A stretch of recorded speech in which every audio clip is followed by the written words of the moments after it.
Hello, everyone. Welcome back to another episode of Higurashi When They Cry, Chapter 2. Watsunagashi. I kept on saying Onigakushi. It's not. That's the Chapter 1. It's Watsunagashi. But yeah, so welcome back. Let's just jump into it. Now, what you're saying is that Mion, despite her appearance, is actually a good person? Mi-chan is a good person. Oh, well, that is true. But what I'm trying to say is... Yep. I know what you're trying to say, Keiichi-kun. Catching on that, I was struggling to express my feelings as words. Reina smiled even more brightly. No what? Mi-chan is mysterious, right? She's a girl, but it's like she's a guy. That's right. Mion was more aware that she was a girl, but it was exactly as Reina said. When Mion livened up the mood, it wasn't as though she felt like a guy or girl specifically, but a friend of the same gender. If she were a guy, we'd probably be like two peas in a pod. Although, that's the same way it is right now. But you see, even that Mi-chan is actually really feminine. Reina, how much did Mion pay you exactly? That's not true! Geez, I'm trying to have a serious conversation, you know? Reina began to pout. Now probably wasn't the right time to joke around. Mi-chan is the club president, so she's trying hard to lead everybody. But she's really a very cute girl. I really don't want you to forget that, Keiichi-kun. Reina's gaze focused off into the distance beyond where Mion was. The Mion that I met at Angel Mort was unimaginably different compared to the Mion that I normally knew. Flustered and hesitant from the unfamiliar job, it was a far cry from the brash and confident Mion. Even though she had to hurry to work, she went through all the trouble to bring me food when I was on the brink of starvation. And she did so not as Mion, but as Shion. What exactly was Shion to Mion? What kind of person was Mion exactly? Keiichi-kun probably couldn't even begin to imagine. As if to say it was our little secret, Reina held her finger up to her lips as she giggled. Mion, finally free from the teacher's preaching, returned to her seat, cradling her head to hide her embarrassment. This old man, you see, thinks that grade school is enough for everything you need to study for in life. Saying that, she plopped down into her seat violently. Mion was actually really feminine, right? I wonder if I can meet Shion again. I wanted to talk to her again. Clang, clang. The principal waved around the bell that served as the school chime. The teacher rushed back to the blackboard and began to list everybody's homework assignments. Whoa! It looks like there's going to be a lot of homework today. Gotta buckle down. Well then. That means even Reina? Huh? What do you mean? Appearances can be deceiving. Would that apply to you too? Huh? Ha ha ha ha. Keiichi-kun, how do you see me? How?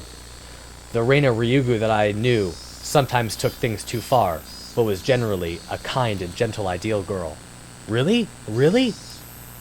Then that makes me happy, I guess. If she was the opposite of what she seemed, that would make her. And if I really were the opposite, just try saying it, I won't be mad. That's what I felt she meant. Reina is... Even if you were the opposite, you'd still be Reina, right? This question shouldn't have been so nerve-wracking to answer. Maybe it was because the person in question was staring at me, but even saying that took a strange amount of effort. That's no fair, Keiichi-kun. It bothers me when you say it that way. How?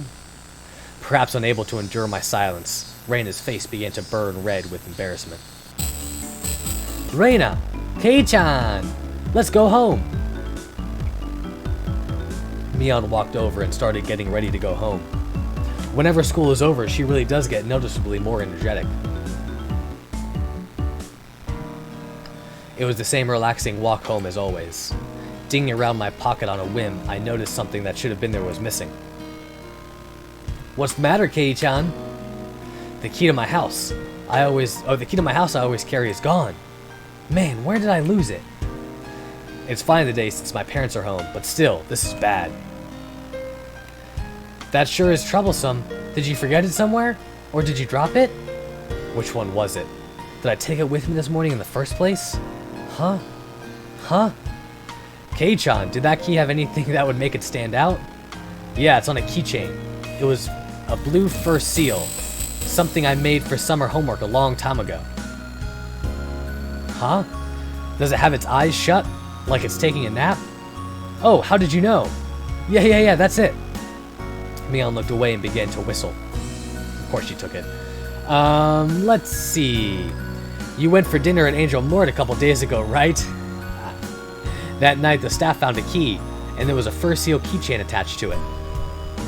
As she said that, she suddenly grew flustered and added that Shion had told her about it. Huh? So I dropped it then. Ahaha, but aren't you glad they found it? I'm sure they're looking after it for you. That's right. Why don't you go? Shion looks the same as me, so you'll know her by sight. This was a rather unexpected development. Once again, I had no choice but to go and meet with Shion. But I also had to thank her for the bento from yesterday. Besides, taking some time and chatting with this other side of Mion might be interesting. Half jokingly, I began to think about things like this. Right, Angel Mort, was it? I'll head over to Shion's restaurant and get my key back. While I'm at it, having a nice spot of tea might not be a bad idea. Ahahaha, you sound like an English gentleman.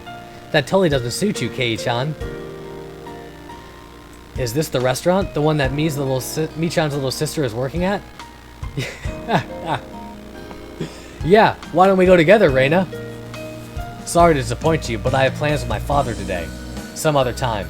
Reina seemed pretty disappointed about having to miss such a great opportunity. You said they're twins, but do they really look that much alike? Enough to mistake which is which? Yeah, they're totally the same. At least, on the outside. Unlike Mion, she's well-mannered and really cute, though. In response to my teasing, Mion pouted and began to argue with me. I couldn't help but burst out laughing at Mion's little farce. After all, they weren't just identical, they were the same person. Da-da-da. After going home, I changed my clothes and dug out my bike out of the garage. Just thinking I'd be able to meet Shion again gave me a mysterious feeling. Shion, a name for a different kind of Mion. She was a mysterious and ridiculous person, believing that she had fooled everyone like that. I noticed that I was pedaling along quite happily. Could it be that I was actually looking forward to meeting Shion? I felt a sense of giddy anticipation, like I was headed towards a new friend's house for the first time. What Reina said about Mion actually being really feminine sprang to mind once again. The guilt from spying on another side of Mion, the self-consciousness from being the only one that knew about that side, these feelings mixed together. That was Shion for you, Mion's little twin sister. Until she felt like coming out and admitting she was Mion, it was fine to just call her Shion, right? Mion might be trying to have some fun by acting out a different person. As I reached the top of the steep hill, the horizon expanded before me. Oh, I was almost at the station. The last time I wasn't embarrassed since I was with Dad, but this time I was alone. I was strangely self-conscious about it. Meet Shion and get my key back. That was all this task was supposed to be. If I dawdled around like this, maybe Shion would find me before she headed in for work. Hey, what are you doing, Keiichi Maebara? You're just here to get your key back, you know? It's not like you're some love-struck schoolboy here to hand over a love letter. The thoughts inside my head were slowly turning into a jumbled mess. I came to the realization that I was downright giddy. That's why, for just a bit, just a tiny little bit, I got a little carried away and did something really stupid. I kicked over a parked motorcycle that was blocking the sidewalk. It was in the way, sure, but there was absolutely no need for me to kick it. I definitely think I got too carried away. Thump, clack, crash. As 3 bikes toppled one after another like dominoes, the loud noises they caused snapped me back to my senses. Oh shit! The hell you think you're doing? The owners of those 3 bikes were right there. They looked exactly like what you'd call thugs up to no good. They lifted their heads up in an imposing manner and yelled angrily in a way I'd never heard before. The three of them beeline towards me, the worn-down heels of their thin-soled shoes slapping noisily against the pavement. I could only stare listlessly, as if I were watching some far-off event that didn't concern me at all. By the time I realized it, I had been grabbed by the collar and lifted onto my tiptoes. Done be playing dumb. You knocked him over, didn't you? Huh? The three thugs were completely ignoring the rules of grammar, but the way they spoke was enough to make me tremble. Just like that, my composure drained away. My legs buckled and my throat grew dry enough to crack. I'm sorry, I accidentally... Accident my ass. You kicked it, didn't you, dumbass? I was completely at fault, so there was nothing I could say in my defense. As a result, I was pulled even higher. To hell, man! The paint's all scuffed. Yo, brat! Who put you up to this, eh? This is your goddamn fault. The three of them continued to yell at me. I had no idea what each of them were saying. Getting further enraged that I was only listening while dumbstruck, they grabbed an empty plastic crate from a nearby store and began to smash it repeatedly against the telephone pole. Cracks formed in the crate, plastic shards flying everywhere. They even slammed with full force into the shuttered storefront. Smash! The shutter let out a frighteningly loud noise. Still not satisfied, they flipped over a case of empty cans, scattering its contents all over the place. This was not normal. It was something you saw often on television or in manga, but I never thought seeing it in person would be this terrifying. I became painfully aware that the safety of civilized society was only held up by such a frail concept as morals. My knees clattered together noisily. Static began to pepper my vision. This is what you would call absolute terror. There was nothing I could do to stop this frightening spectacle of violence. I could only pray for help. The fear I felt was just too much. Would somebody help me? My gaze floundered about the surrounding area. I was surrounded by these three hoodlums. No way would there be a passerby brave enough to intervene. Maybe this is what you would call reaping what you sow. If I were a passerby, there would be no doubt that I'd ignore what was going on. So this was somewhat of a cosmic retribution. Fucking say something! I'll fucking stab you! Angry, yelling loud enough to rattle my eardrums, spewed forth right in front of my face. My waning consciousness was forcibly dragged back to the forefront. The thug had cocked back his free hand and twisted his body, when suddenly a metallic taste flittered through the back of my throat. A chill ran down my spine like a jolt of electricity. Seeing what was going to happen next, I squeezed my eyes shut as tightly as possible and grit my teeth.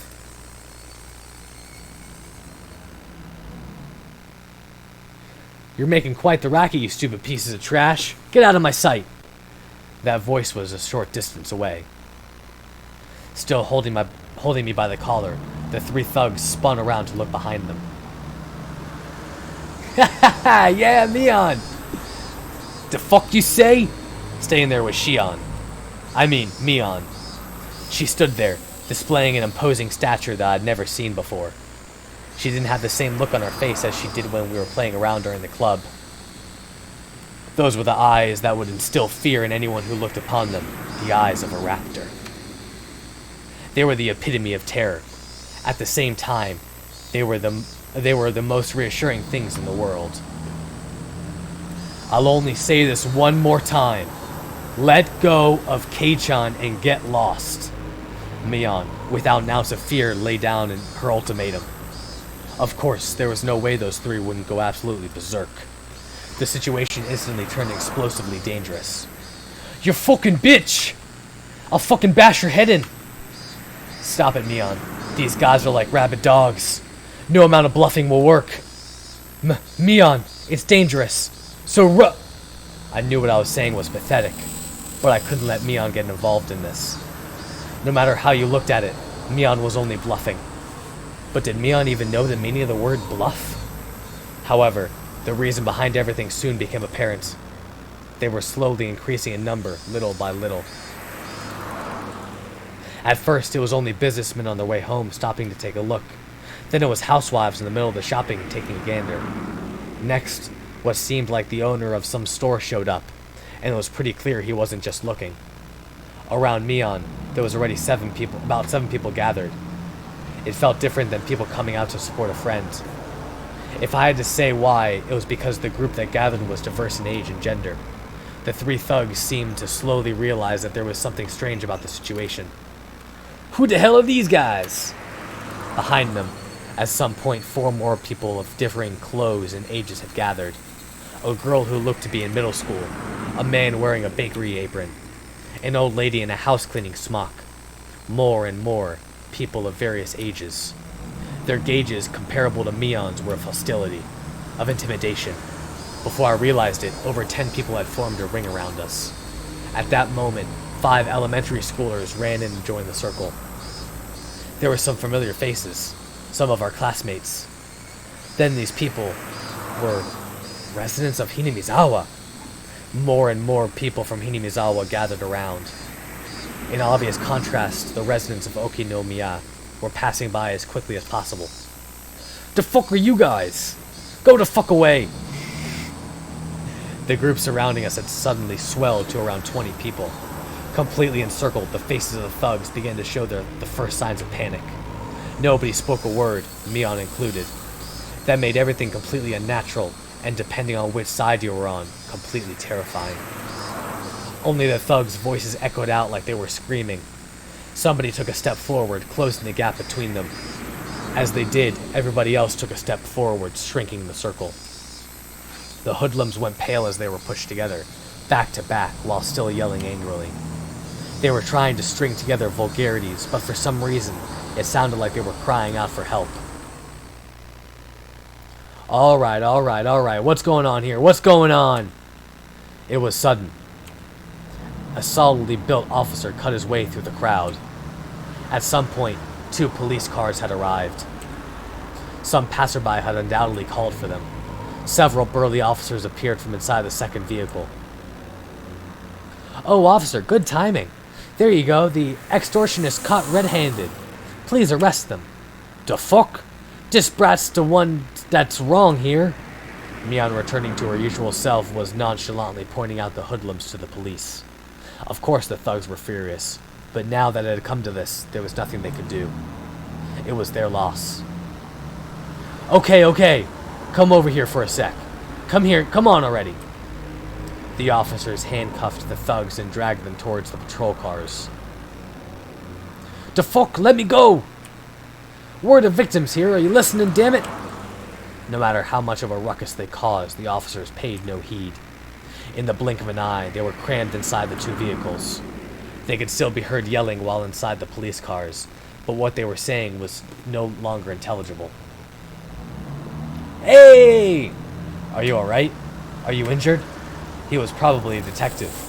The man leading the police peered at my face. No, not really. Well, that's a bit of a silver lining then. Well then, have a good year. The portly man, after taking a quick look around, addressed the crowd. Thank you, citizens, for your timely report. Thanks to your efforts, we were able to keep the peace today. It's a wonderful thing. Thank you for your hard work, Detective Oishi.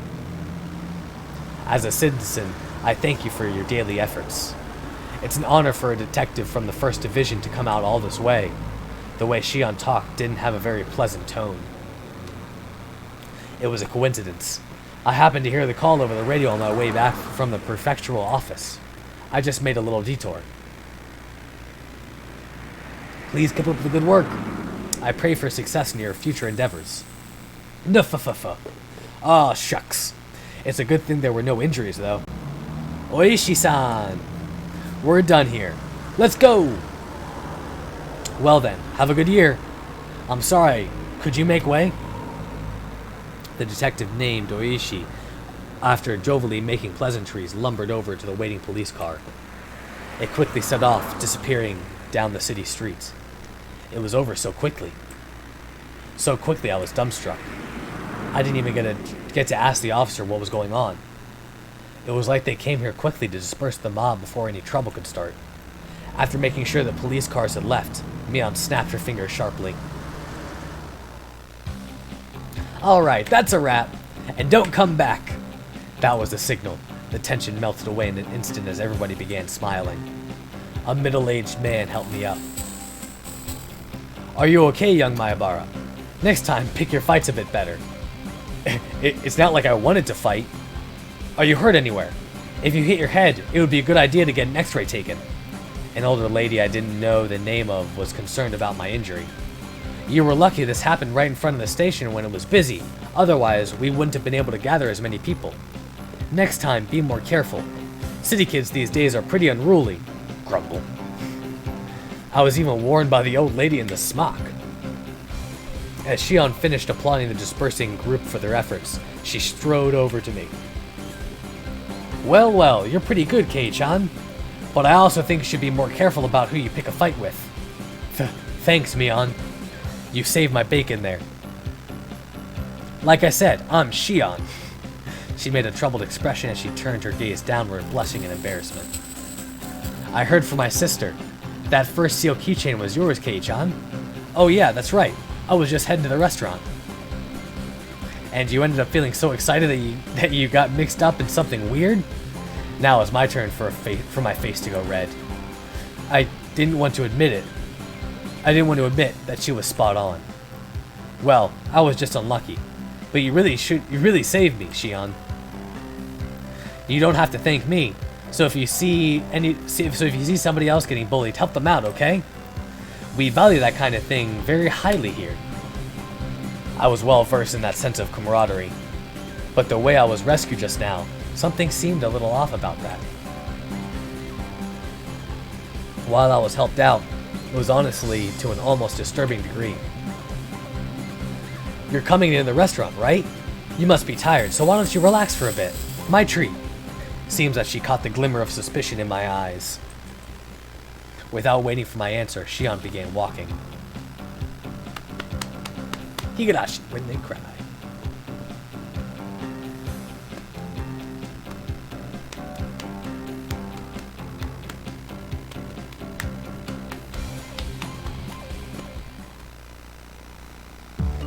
After cooling off a bit inside the restaurant, little by little, I realized I was still on edge. There were spots here and there on my body that hurt, probably because I had been so stiff with nervousness. Shion, who had changed into her uniform, brought over 2 glasses of iced coffee. Here you go, iced coffee, on the house. Just bring this coupon with you to the register and it'll be no charge. My patheticness really knew no bounds. But since she went through the trouble, I might as well take her up on the offer. Even though it had started out as such a lovely day, I had to get carried away and do that stupid thing. I had completely ruined it. But really, you really saved my hide there. I've really come to see you as reliable. Even I was scared, but Kei-chan was in trouble, so I had to be brave to do my best. While a little embarrassed by what she just said, Shion made a show of folding her arms boldly. Shion, really, thank you. I was thanking Shion, but I really wanted to thank Mion. Mion, really, thank you. Now cheer up a little. If you feel indebted, then when you have the chance, you should help somebody in need. Like, for example, if I'm ever in trouble. Please, come and save me. Ah, yeah, of course. It's a promise. Ha, you absolutely have to. Taking advantage of my words, she seemed happy about my promise. So if I'm ever in trouble, Kei-chan will come and save me. I hope trouble comes soon. Ah, you finally smiled, she said as she smiled herself, poking me in the cheek. A downtrodden Kei-chan is as good as an imposter. Come on, smile, smile. That tickles. Stop. Wahaha. Thanks to Shion's meddling, I finally cheered up a little. All the muscles in my body that had stiffened because of the incident finally began to relax a little. When you're in a better mood, don't you get a little hungry? I'm kind of hungry, so I want to eat some pancakes or something. Do you want some too, Kei-chan? I wanted to show a little restraint, but restraint really wasn't my thing. That's why I replied without any. They're good, right? I'm pretty picky when it comes to pancakes. Don't worry, Our pancakes have a pretty good reputation. Shion orders some pancakes from a nearby waitress. An employee ordering from another employee seems kind of weird. Hey, speaking of that, wasn't Shion in the middle of a shift? Yeah, she's gonna join me. She's just been slacking off while talking to me. I told my uncle that you saved me when I was surrounded by hoodlums, so he's rewarding you. So I had the manager's permission. That's exactly the opposite of what happened. Is that alright? It's perfectly fine. By the time the pancakes arrived, we had entered into a relaxed conversation. As the two of us ate pancakes, we livened the mood with some chit-chat. About what was on TV, celebrities, that kind of thing. Hobbies, food, really nothing more than idle chit-chat. Talking together like this, I once again became conscious of Shion being a girl. Hey now, that's funny talk, Keiichi Maebara. Shion and Mion are the same person. If there was anything different between them, it was only whether or not Mion admitted she was Mion. But given that, how come our conversation was this different? Kei-chan, don't you think of my sister as a girl? Oh, you don't think of my sister as a girl, do you? That's not true. If she were a guy, I'd punch the living daylights out of her. I think the reason you guys get along so well is because you have that kind of platonic relationship. That's a pretty rare and enviable thing to have, don't you think? I don't get what you're saying, but it really would be a waste to treat her like a girl. Hey, Kei-chan, that's sexist, ha ha ha ha. Hearing the word sexist was cause for inspection. What was I prejudiced against Mion and Shion for? Mion was Mion. She was the best friend a guy could have, no reservations, and head and shoulders above me when it came to club activities. If I had met her 5 years earlier, my life would have probably been a lot more fun. Of this I had no doubt. Then what about Shion? She was Mion's little sister, and it hadn't even been 3 days since we met. Her relationship was much more distant, as the only thread we had in common was that I knew her sister. And for Shion, it was the same. I was somebody she met 3 days ago, only because I was a friend of her sister's. The difference between Mion and Shion? Friendliness? Familiarity? Playing around with those unclear thoughts for a while, I had stopped listening to Shion. Hypothetically, okay? Are you listening? Sorry. Yeah, I'm listening. This is just a hypothetical question, okay? Both me and my sister are in trouble, okay? Oh no. We're dangling off the side of a cliff. Which one of us do you save? You can only save one. She wasn't saying it to tease me, but had a playful tone in her voice. That's not a nice question. I want to save you both. But I can't do that, right? Right. You can only save either Shion or Mion. Who do you save? If it were Mion, I don't think she'd be in that situation in the first place, as it's something she could easily get herself out of. But what about the normal, frail Shion? I guess I have no choice. It's not my sister, right? If Mion and Shion were different people, I suppose it would come to that. I couldn't confirm nor deny it. She should have been smiling, but her gaze was locked firmly to mine. In other words, that's right, isn't it? My sister is... Huh? Sorry, I messed up what I was trying to say. Shion was trying to talk in a light-hearted manner, but it felt there was something more behind her words. Was Mion trying to tell me something through Shion? Not being able to put a finger on exactly what it was vexing. Shion, to hide her embarrassment, turned the conversation around. More importantly, just now, were you surprised? When everybody kept on showing up? Of course I was. If it were Reina or Sotoko, that would have been one thing. But for all those people, young and old, to gather, they were all from Hinamizawa, right? Yeah, that's right. Everybody in Hinamizawa is pretty close-knit. An enemy of one is an enemy of all. Nobody's gonna look on from the sidelines.